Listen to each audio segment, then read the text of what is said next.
Pour l'instant, nous avons parlé de la blockchain, mais pas de l'endroit où elle était stockée. Où est stockée la blockchain? Dans le super serveur central, dans le coffre-fort d'une banque? Mauvaise réponse. Tout le principe du Bitcoin est de créer une monnaie décentralisée. Et ses concepteurs y ont pensé. Ils ne voulaient pas de serveur central. Ils ont donc pensé que chaque ordinateur sur le réseau qui posséderait un logiciel appelé Bitcoin Core serait un nœud qui communiquerait l'intégralité de la blockchain avec les autres ordinateurs sur le réseau mondial. Ils utilisent pour ça un système pair à pair, peer-to-peer, qui est semblable au torrent, qui permet d'échanger des fichiers de façon décentralisée. Chaque ordinateur va récupérer une copie de l'intégralité de la blockchain et va pouvoir vérifier que celle-ci est valide en testant les hashes un par un de tous les blocs, pour confirmer jusqu'au bloc numéro 1 que la blockchain n'a pas été altérée. Vous aussi, vous pouvez télécharger l'intégralité de la blockchain sur votre ordinateur pour peu qu'il reste de l'espace libre. Il suffit de télécharger Bitcoin Core, le logiciel principal, et d'attendre que l'intégralité des données ait été récupérée depuis les autres ordinateurs sur la planète dans votre ordinateur. Il faut savoir que les ordinateurs du réseau vérifient constamment l'intégralité de la blockchain. En continu, ils vérifient que les hashes correspondent à ce qui a été indiqué et donc que tous les blocs sont les mêmes que depuis le début, qu'il n'y a pas eu d'altération par quelqu'un qui voudrait modifier l'historique. Mais du coup, comment les nouveaux blocs sont-ils créés? Eh bien, les blocs sont créés grâce à un système qu'on appelle le minage. Et là, on va parler des mineurs du Bitcoin. Vous savez peut-être qu'à une époque, il y avait la ruée vers l'or. Et il y a des gens qui étaient armés de pelles, de pioches, de piolets et qui allaient chercher de l'or pour devenir riches. Eh bien aujourd'hui, on assiste à une nouvelle ruée vers l'or, mais virtuelle cette fois-ci, de gens appelés les mineurs qui cherchent à découvrir des bitcoins. Comment est-ce que ça marche? Vous vous souvenez de tous les ordinateurs dont je vous ai parlé, connectés entre eux à travers la planète, qui se partagent la blockchain? Eh bien, ces ordinateurs vont faire quelque chose de plus. En parallèle de posséder l'ensemble de la blockchain, ils vont faire un très grand nombre de calculs pour tenter de résoudre un problème mathématique.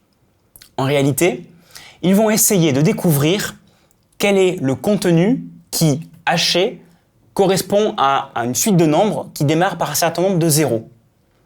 Comme les fonctions mathématiques de hachage ne fonctionnent que dans un sens, on ne peut pas partir du nombre qui démarre avec plusieurs zéros et retrouver le texte d'origine. Il faut être capable de tester une très grande quantité de textes pour voir lequel d'entre eux commence, une fois haché, par un certain nombre de zéros. C'est donc un calcul presque inlassable que font les ordinateurs pour tenter de découvrir une solution mathématique à ce problème. Pourquoi est-ce qu'ils font ça? Ils font ça pour prouver qu'ils travaillent et pour rester allumés aussi. Et c'est le mécanisme de base qui sert aujourd'hui à assurer l'intégrité du réseau. En faisant ça, on fait travailler des ordinateurs sur la planète, on s'assure qu'ils sont tout le temps connectés et donc qu'ils possèdent la blockchain, et on les récompense pour leur travail en leur offrant des bitcoins, par consensus, par définition, si jamais quelqu'un trouve le résultat à ce problème. Dès le moment où l'un des ordinateurs du réseau dit « Eureka, j'ai trouvé une solution au problème », tout le monde va pouvoir vérifier que c'est bien le cas. Parce que c'est facile de vérifier que tel texte modifié par une fonction de hachage correspond à tel résultat. Et donc les gens vont pouvoir dire « Ok, c'est bien cette personne située par exemple en Irlande du Nord qui a trouvé le résultat. » Et donc on l'accrédite par exemple de 12 bitcoins.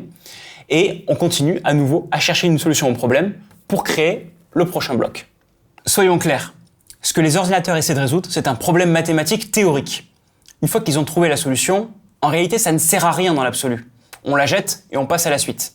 Mais ça permet de faire travailler les ordinateurs pour prouver qu'ils sont allumés et qu'ils testent constamment l'intégrité de la blockchain. L'intérêt de ce problème mathématique, c'est qu'il est équitable. Chaque ordinateur qui a la même puissance a la même probabilité de trouver une solution au problème. C'est ce qui permet une certaine équité. Évidemment, si vous avez des ordinateurs très puissants, beaucoup d'ordinateurs, vous avez plus de chances de trouver une solution au problème. Évidemment, la personne qui possède plus de puissance, par exemple qui possède de très nombreux ordinateurs très puissants, a plus de chances de trouver une solution au problème. À chaque fois que quelqu'un trouve une réponse au problème, on considère que c'est elle qui crée le bloc suivant. On l'accrédite par définition d'un certain nombre de bitcoins pour la récompenser de sa trouvaille, et on passe à la recherche du bloc suivant. Mais alors, ça veut dire que je peux devenir riche juste en laissant travailler mon ordinateur? On aimerait bien le croire. Et c'est vrai en théorie, Mais dans la pratique, les mineurs sont des gens beaucoup plus organisés que vous, avec des ordinateurs beaucoup plus puissants. Si on regarde un petit peu comment ça se passe, on peut voir qu'il existe des fermes de mineurs. On les trouve notamment en Europe du Nord, où l'électricité peut être moins chère, ou le refroidissement plus facile. Et on peut voir des ordinateurs à perte de vue qui ne font que ça, miner du Bitcoin, avec du matériel qui est spécialement dédié au minage de Bitcoin, donc qui est beaucoup plus puissant que votre ordinateur. Dans la pratique, on sait que beaucoup de mineurs sont situés en Chine, tout simplement parce que le coût de l'électricité y est moins cher. C'est incroyable, non? Terminons par l'un des plus gros défis du Bitcoin, celui de la double dépense. En fait, c'est un problème qui existe aussi avec les banques. On pourrait faire croire aux commerçants qu'on possède plus d'argent qu'on en a en réalité. Par exemple, si je dis « Tenez, voici 10 € pour acheter des bananes » et en même temps je dis à quelqu'un « Tenez, voici 10 € pour récupérer des pommes », eh bien, normalement, les commerçants vont consulter la banque et la banque va leur dire « Eh bien, il n'a pas plus de 10 €, donc il faut choisir. Soit il aura des bananes, soit il aura des pommes. » La banque sert en fait d'intermédiaire de confiance pour éviter que l'argent, la même quantité d'argent, ne soit dépensé deux fois. Dans le cas du Bitcoin, on a le même problème, sauf qu'il n'y a pas de banque. Donc il n'y a personne en théorie pour vérifier ça. Heureusement, le concepteur du Bitcoin a pensé à tout et il a trouvé une solution pour ça.